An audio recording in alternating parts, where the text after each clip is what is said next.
우리 말씀 볼까요? 이사야 34장 말씀을 우리 같이 보겠습니다. 이사야 34장이고요. 1절부터 5절까지 말씀을 같이 함께 보겠습니다. 이사야 34장 1절부터 5절까지 말씀 우리 같이 한 목소리로 읽겠습니다. 1절입니다. 열국이여 너희는 나와 들을지어다. 민족들이여 귀를 기울일지어다. 땅과 땅에 충만한 것 세계와 세계에서 나는 모든 것이여 들을지어다. 대저 여호와께서 열방을 향하여 진노하시며 그들의 만군을 향하여 분내사 그들을 진멸하시며 살육당하게 하셨은즉 그 살육당한 자는 내던진 바 되며 그 사체에 악취가 솟아오르고 그 피에 산들이 녹을 것이며 하늘의 만상이 하늘들이 두루마리같이 말리되 그 만상의 쇠잔함이 포도나무 잎이 마름 같고 무화과 나무 잎이 마름 같으리라.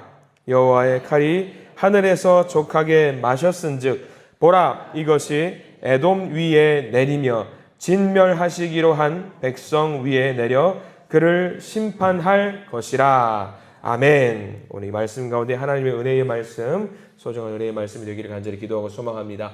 우리 기도하는 마음으로 먼저 고백해 볼까요? 하나님과 동행하겠습니다. 네, 옆 사람 축복하면서 하나님과 동행하십시오.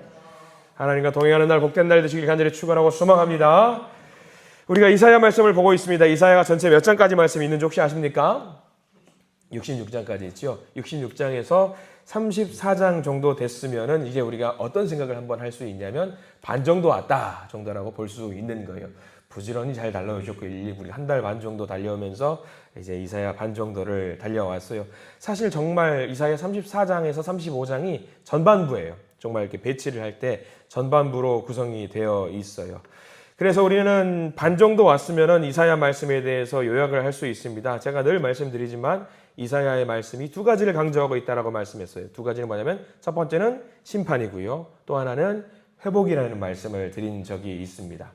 여호와의 날은 심판의 날이고 회복의 날 동시에 이루어진다라고 말씀을 드렸어요. 하나님을 대적하고 하나님을 믿지 않고 자기 자신만 믿고 우상을 숭배하는 사람들의 그런 사람들, 하나님을 거역하는 자들에게는 심판의 날. 그러나 하나님을 따르고 하나님을 믿고 하나님을 의지하는 자에게는 그날은 구원의 날이다라는 것이지요.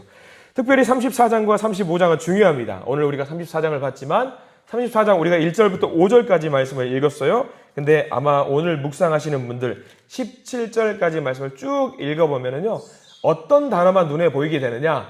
아마 심판만 눈에 보이게 될 겁니다. 34장은 심판의 장이에요. 근데 심판과 회복은 같이 있다고 말씀을 드렸죠. 그러면 35장, 내일 우리가 읽을 35장은 어떤 내용만 있을까요? 구원만 있습니다. 그래서 성도님들이 34장 읽는 걸 너무 힘들어하셔요. 어려워하시고요. 35장 읽는 것은요, 너무 좋아하셔요. 좋은 내용만 다 있기 때문에. 근데 우리가 34장과 35장을 같이 읽어야 되는 이유 아시겠죠? 심판과 회복은 같이 있기 때문에 반드시 세트 메뉴처럼 34장과 35장을 같이 읽어야 됩니다. 혹시 여러분들 많이 제가 질문을 드리면 당연히 아멘으로 화답하실 겁니다. 여러분들 구원을 원하시지요? 당연히 구원을 원하실 겁니다. 구원만 원하시는 분 혹시 계십니까? 죄송합니다. 구원만 있는 건 없어요. 무조건 무엇이 같이 와야 되냐면 심판이 있어야 돼요. 고3 수험생들 대학 가려면 반드시 무슨 시험 봐야 돼요? 수능 봐야 되죠. 수능 안 보면 대학 갈 수 있어요? 있어요. 수능 안 보고도 갈 수 있긴 합니다. 그러나 내신 성적을 가지고 시험을 봐야 되기 때문에 내신을 잘 만들어야 되는 것도 심판의 연장선상 속에 있어요. 그러니까 대학을 가려면은요, 자기 실력 인정받아야 되잖아요. 우리가 구원을 받는 것도 마찬가지. 하나님 앞에 내가 이만치 열심히 살았습니다. 구원받기 위해서 열심히 살았습니다. 그게 심판이에요. 우리가 심판이라는 단어를 무서워하고 싫어할 뿐이지 이 심판, 공부 잘하는 학생들한테 중간고사, 기말고사는 뭐예요? 자기 실력을 뽐낼 수 있는 좋은 기회입니다. 그게 마찬가지. 심판을 우리가 하나님 앞에서 두려워할 이유가 없는 거예요. 자기를 분석하고 혹여라도 이 작은 심판의 과정을 통해서 내가 무엇을 잘못하고 있구나. 내가 이것을 좀 더 발전시키고 하나님 앞에 기도로 나아가야 되겠구나. 이것을 오히려 우리가 점검할 수 있는 시간이 되었으면 좋겠습니다. 그래서 하나님께서 오늘 우리에게 말씀해 주셔요. 1절 말씀 같이 한번 천천히 읽어볼까요? 이 심판에 대해서 초점을 생각하시고 한번 1절 읽겠습니다. 1절입니다. 열국이여 너희는 나와 들을지어다. 민족들이여 귀를 기울일지어다. 땅과 땅에 충만한 것, 세계와 세계에서 나는 모든 것이여 들을지어다. 여러분들 표시하셔야겠죠. 왜? 같은 말 반복됐어요. 들을지어다. 근데 두 번만 여러분들 보일 수가 있는데 중간에 귀를 기울일지어다. 이 말도 무슨 말이에요? 이것도 마찬가지. 들을지어다예요. 그러니까 1절에서 들을지어다, 들을지어다, 들을지어다 3번 강조하고 있는 거예요. 제발 좀 들어라. 제발 좀 들었으면 좋겠다. 같은 말을 반복하면서 귀한 말씀을 해 주시는 거죠. 들어라. 무엇을 들어라? 심판하시는 하나님이 반드시 계신다라는 것을 조금 들었으면 좋겠다. 그 말씀이에요. 제발 좀 들어라 그 말이지요. 이 말 우리가 들으니까 하는 말씀이에요? 안 들으니까 하는 말씀이에요? 안 들으니까 하는 말씀이에요. 제발 좀 들었으면 좋겠다. 심판하시는 하나님이 계시니까 귀를 열어서 귀를 쫑긋 세워서 하나님의 음성을 들었으면 좋겠다. 우리는 착각해요. 뭐냐면 신앙생활 하다가 우리가 교회에서 예배당에 앉아있고 기도하고 말씀 보고 묵상하는 사람들에게는 우리가 오해하는 것. 우리에게는 반드시 무엇만 있다라고 생각을 하냐? 구원만 있다고 생각해요. 이게 큰 오해예요. 믿는 사람이라고 할지라도 구원만 있을까? 아니에요. 필요할 때 하나님은 뭐 하시냐면 회초리 들으시는 분이세요.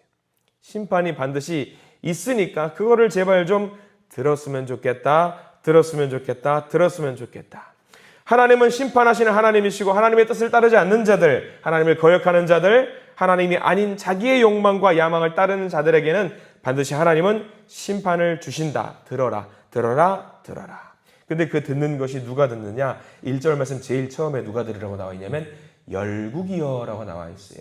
믿는 자들뿐만 아니라 믿지 않는 모든 자들에게 심판이 허락된다. 심판이 있을 것이다. 심판의 대상이 된다. 예외가 있다 없다? 예외는 없다. 그 말씀이에요. 아주 강렬한 하나님으로서 처음부터 등장을 하는 것 같은데 2절은요. 좀 더 불편해요. 더 불편한. 자, 2절 말씀 좀 불편하지만 한번 같이 읽어보겠습니다. 2절 시작. 대저 여호와께서 열방을 향하여 진노하시며 그들의 만군을 향하여 분내사 그들을 진멸하시며 살육당하게 하셨은즉. 3가지가 나오죠. 여호와는 어떤 하나님이냐면 진노하시는 하나님, 또 하나 분내시는 하나님, 또 하나 진멸하시는 하나님. 하나님이 오냐오냐 아우 예쁘다 예쁘다 그러실 것 같지? 아니, 하나님 때로는 진노하시고 분내시고 진멸하신다. 그거를 들었으면 좋겠다. 하나님 좋은 게 좋은 거지 넘어갑시다. 그게 아니라는 거예요. 그런 식으로 하나님을 이해하면 안 된다라는 거죠. 하나님을 마치 마음 좋은 옆집 아저씨처럼 생각할 수도 있겠지만 그게 아니라 내 욕망을 채우는 도구로 사용할 수도 있겠지만 그게 아니라 하나님은 서비스맨도 아니고 대신맨도 아니고 와서 다 해주시는 그런 분이 아니시라 심판하시는 분이다. 주권자시다라는 거죠. 이거 무서운 하나님이에요. 당시에 많은 사람들이 우상을 섬겼어요. 우상은 뭔지 아시죠? 여러분들 우상 한 가지 무서운 말씀을 드리자면요. 교회가 우상이 될 수 있을까요? 있어요. 있어요. 하나님이 우상이 될 수 있을까요? 여러분들? 있어요. 하나님이 아니라 우상이 될 수도 있어요. 돈 갖다 주고 복채 내고 하면 굿하면 그게 우상이에요. 여러분들 오해하시면 안 될 게 여러분들 우상에게 돈 냈다고 복채 냈다고 인생 바꿔지는 경우 본 적 있으세요 혹시? 없어요. 미신은요 복을 구하되 무엇이 안 바뀌냐면요 내가 안 바뀌어요. 내가 안 바뀌어요. 나는 여전히 범죄하고 마음대로 살아요. 방탕하게 살면서 복채 갖다 주면 그거 미신이거든요. 근데 하나님 보십시오. 하나님께 예배를 드리면 드릴수록 무엇이 바뀌어야 되는지 아세요? 내가 바뀌어야 돼. 그게 우리가 하나님을 제대로 믿는 거거든요. 하나님을 제대로 믿으면은요, 나를 부정하고요, 나를 부인하게 되고요, 내가 죄인인 것을 알게 돼요. 근데 미신과 신앙의 차이. 신앙생활 한다고 하시는 분들 중에서도 일주일에 한 번 교회 나와서 헌금도 하고 예배를 드려요. 그리고 세상에 나가요. 나는 안 바뀌고. 이거 우상입니다. 큰 우상이에요. 교회에 복채 주고 세상에 나가는 것처럼 신앙생활 하는 분이 우리 가운데 있어요. 이게 미신이고 우상입니다. 나는 달라지지 않으면서 내가 달라져야 되는데 하나님은 뭐라고 말씀하시면 네가 달라져야지 하는데 나는 안 달라지고 하나님 주세요 하는 분들이 분명히 계신다라는 거예요. 이거 우상입니다, 여러분들. 크게 주의해야 돼요. 하나님이 어떤 분인지 우리가 먼저 알아야 돼요. 하나님이 열방을 향해 진노하시는 하나님, 이 말씀 우리에게 주시는 이유, 하나님 저 믿는 사람이잖아요. 하나님 저에게 복을 주셔야죠. 아니요, 하나님 뭐라고 말씀하시냐면 네가 먼저 바뀌어야지. 왜 너는 안 바뀌고 달라고만 하느니. 이스라엘 백성들이 하나님의 편에 서지 않고 하나님에게 달라고만 했어요. 자기들이 바뀌어야 됨에도 불구하고. 그런 그들에게 하나님은 어떤 하나님이시냐면 진노하시는 하나님, 분내시는 하나님이시에요. 우리가 그것을 알아야 돼요. 이 아침에 이렇게 불편한 이야기, 분노하시고 진멸하시는 이야기, 이런 말씀 왜 주시나 이런 생각이 들 수도 있죠. 근데 명확하게 알라는 거예요. 3주 전에 큰아들이 이제 중간고사 끝나고 잠깐 이제 집으로 왔어요. 울산에 와서 아이와 의미 있는 시간을 보내고자 이 근처에서 우리가 뭘 볼 수 있을까 해서 경주를 한번 갔다 왔어요. 경주 어디 갔다 왔냐면 불국사 갔다 왔어요. 목사님도 불국사 갈 수 있어요. 여러분 오해하지 마세요. 근데 불국사 가면서 이제 아들과 잘 보는데 저도 이제 그런 장면이 절에 갈 일이 없으니까 저는 거의 근데 진귀한 장면으로 한번 보는데 불상 앞에 가면은 사람들이 뭘 하는지 잘 봤어요. 저는 이제 뭘 하냐면 그 앞에서 뭐 하는 줄 아세요? 합장하고 꾸벅꾸벅 절을 해요. 꾸벅꾸벅 절을 해요. 저는 그 장면이 왜 그렇게 신기한지 몰라요. 되게 신기하더라고요. 그러면서 아이에게 물어봤어요.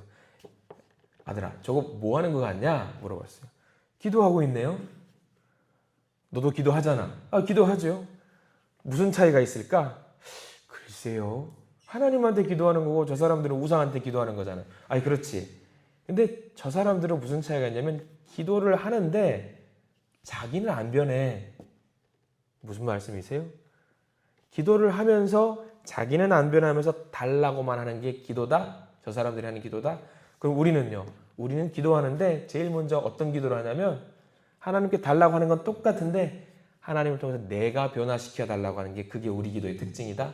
그 차이다. 그 이야기를 하는 거예요. 이게 맞아요, 여러분들. 똑같이 우리가 하나님께 기도하면서 하나님 주세요, 건강 주세요, 재정적인 어려움 해결하게 해주세요. 다 기도하잖아요. 근데 중요한 것은 우리가 하나님 앞에서 기도하면서 하나님께 달라고만 하고 내가 변화되지 않으면 그건 우상입니다, 여러분들. 이거 잘 기억하셔야 돼요. 이스라엘 백성들이 그렇게 했어요. 하나님 주세요, 만나 주세요, 물 주세요, 다 주세요 하면서 하나님께 달라고만 하고 내가 변화되지 않는 것은요, 이건 미신을 섬기는 거 똑같아요. 무조건 복 달라고 하는 것, 잘 되게 해달라, 이건 미신입니다. 정확하게 알아야 돼요. 그러니까 우리가 예배 드릴 때, 기도할 때 이렇게 무릎 꿇으면서 하나님께 기도하면서 나아갈 때 제일 먼저 해야 될 게 있다고 한다면요, 내 삶을 쳐서 하나님 앞에 나를 쳐서 나를 먼저 제물로 드려야 돼요. 나를 죽이고 하나님 저는 아무 쓸모없는 존재입니다. 하나님 저를 혼내주시고 내 욕망을 내려놓게 해주세요. 그 기도를 하나님께 먼저 드려야 되는 거죠. 그 기도가 드려질 때 하나님은 우리의 기도에 응답해 주신다는 거예요. 이거 중요한 겁니다. 자, 과연 그렇게 나를 하나님 여호와의 심판의 날 때 어떻게 하시느냐, 그날에 어떤 일이 벌어지는 건지도 구체적으로 하나님이 기록을 해주시고 있거든요. 4절 말씀 한번 볼게요. 4절 읽어봅니다. 하늘에 만상이 사라지고 하늘들이 두루마리같이 말리되 그 만상의 쇠자나미 포도나무 잎이 마름 같고 무화과나무 잎이 마름 같으리라. 여기 보면 하늘의 만상이 사라진다라는 말이 무슨 말이냐면요, 해와 달과 별을 말하는 거예요. 이때 당시 사람들이 믿고 숭배하고 의지하는 것들이 그런 것들이었잖아요. 이집트가 믿는 거는 태양신, 달신, 월신, 별 그런 것들을 섬겼단 말이에요. 사람들은 그런 것을 숭배했는데 하나님이 뭐라고 말하시나, 하늘의 만상, 너희들이 숭배하는 모든 것들이 어떻게 되냐면 사라지게 될 것이다. 성공, 명예, 권세, 건강, 우리가 모든 믿고 있는 그런 것들이 사라지게 되는 날이 올 것이다 라는 말이에요. 하나님을 거역하고 믿지 않고 의지하지 않고 경외하지 않고 경배하지 않고 하나님 뜻대로 살지 않을 때에 우리가 믿었던 모든 그런 것들이, 권세라고 생각했던 그런 것들이 사라지는 날이 올 것이다. 만상이 쇠잔하는 날이 올 것이다. 그리고 5절 넘어가 볼까요? 5절도 무서운 말씀이에요. 5절 읽어보겠습니다. 여호와의 칼이 하늘에서 족하게 마셨은즉 보라, 이것이 에돔 위에 내리며 진멸하시기로 한 백성 위에 내려 그를 심판할 것이라. 자, 여호와의 칼이 하늘에서 족하게 마셨다. 자, 목마르지 않게 충분히 목을 적셨어요. 해갈했어요. 힘을 내서 벌컥벌컥 물을 마시고 일어섰어요. 자, 이제 한번 진노의 칼을 휩쓸러 볼까? 그 이야기예요. 내 일을 해볼까? 이제 다들 멸망시켜 볼까? 그거를 말하는 거죠. 힘을 비축해서 이제 백성들을 향해서 칼을 내딛는 심판의 하나님의 모습이죠. 근데 그 대상이 누군지 나와 있어요. 5절에 그 대상이 누구냐면 에돔이라고 나와 있어요. 에돔. 에돔은 누군지 아시죠? 누구의 후예예요? 에서의 후예죠. 야곱과 에서까지 올라가는 거예요. 차이가 있죠. 야곱은 이스라엘이에요. 누구를 섬기는 사람들이 되었냐면 하나님을 섬기는 사람이 되었고요. 출생은 똑같아요. 야곱과 에서. 믿는 자의 출생인데 야곱은 하나님을 섬기는 사람들이 되었고 출생은 똑같으나 에서는 누구를 섬기는 사람들이 됐냐면 우상을 섬기는 사람들이 되었다는 거예요. 에서가 원래 대단해요. 더 야곱보다. 더 훤칠하고 잘생기고 사냥도 잘하고 호인이에요. 야곱과 에서를 비교하면 에서가 더 뛰어나요. 그러나 나중에 에서는 야곱과 철천지 원수가 돼요. 이 에서가 누구를 말하느냐? 과거에는 하나님의 백성이었지만 하나님께 등을 돌리고 사는 사람들. 하나님을 여기까지 따른다라고 하다가 결국에는 하나님을 버리고 자신의 욕망을 따라가는 사람들, 그런 사람들을 말해요. 그런 사람들을 향해서 하나님이 지금 진노의 칼을 휘두르시겠다 이야기죠. 분명히 예배도 드리고 말씀도 보고 기도도 하고 묵상도 하고 찬양도 하는 사람. 그런데 결국 추구하는 것은 하나님의 영광이 아니라 자기 만족과 자기 영광, 자기 안락함을 추구하는 사람을 에돔이라는 단어로 집어넣었던 겁니다. 이런 심판의 말씀 보고 있는 것 자체가 34장 말씀은요, 이게 강해 설교할 때 한 절씩 보면 되게 무서워요. 말씀 전하는 것도 불편하고 듣는 것도 불편해요. 그런데 이 심판을 배척하고 건너뛸 수 있는 거 아니에요. 반드시 심판의 메시지를 무섭게 우리가 받아들이고 이 말씀을 통해서 돌이켜볼 수 있는 시간을 우리가 반드시 가져야 합니다. 구원받을 자격을 우리가 얻을 수 있다고 한다면 이 심판이 뭐가 두렵겠어요. 천국 가는 열쇠를 얻을 수만 있다고 한다면 잠시 잠깐의 아픔이나 고통은 우리가 이겨낼 수 있어야 됩니다. 그래서 이 34장 심판의 말씀을요, 조용히 한번 묵상해 보시고요. 내가 여기에 해당되지 않는가는 잘 한번 생각해 보십시오. 그리고 그걸 무섭게 받아들이지 마시고, 지금 이렇게 이 말씀을 주시는 이유는 나를 살리시려고 하는, 나를 구원하시려고 하는 하나님의 뜻이 담겨 있구나라는 것을 우리가 반드시 기억하시고 이 34장 말씀을 조용히 묵상해 보시기 바랍니다. 그리고 이 34장 말씀을 통해서 하나님을 경외하는 자, 내가 바뀌는 그 거룩한 자로, 하나님 앞에 믿는 자로, 하나님을 섬기는 자로 일어서겠노라고 오히려 더 결단하시는 저와 여러분들 되시기를 축원합니다. 그 결단을 통해서 하나님은 우리를 보시고 우리의 마음의 중심을 보시고 우리를 구원으로 인도하실 줄 믿습니다. 오늘 우리를 살리시는 이 하나님의 심판 앞에서 스스로를 돌아보시고 회개하시고 구원받은 자로 거듭나시는 놀라운 역사가 있기를 간절히 축원하고 축복합니다. 기도하겠습니다. 하나님 감사합니다. 우리 이사야 전반부 말씀을 이제 마무리합니다. 좀 무섭습니다. 심판의 말씀을 우리가 봤습니다. 이 심판의 말씀 앞에서 그냥 무작정 하나님께 달라고 하는 것보다 나 자신을 바꿔가면서, 나 자신을 회개하면서 하나님 앞에서 이 심판을 이겨낼 수 있도록 도와주시옵소서. 여호와의 칼, 하나님의 진노를 면하기 위해서 오늘도 내 마음을 돌아보기를 소망합니다.